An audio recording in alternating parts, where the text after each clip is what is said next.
না কি mutual understanding করবো আমি একটু বুঝিয়ে দিন আপনি। আপনি এই মুহূর্তে ওদের অ্যারেস্ট করুন। দিনের বেলা বাড়িতে ঢুকে গুলি চালানো গুন্ডামি। এই ছেলেটার কথাই তোকে বলছিলাম। ওইদিকে কি দেখছেন? আমি আপনার সাথে কথা বলছি, আমার দিকে তাকান।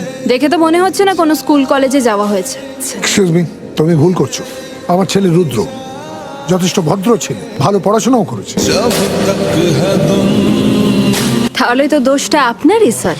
নিজের ছেলেকে পড়াশোনা শিখিয়ে শিক্ষিত না করে আপনি গুন্ডা তৈরি করেছেন। তুমি ভুল করছো।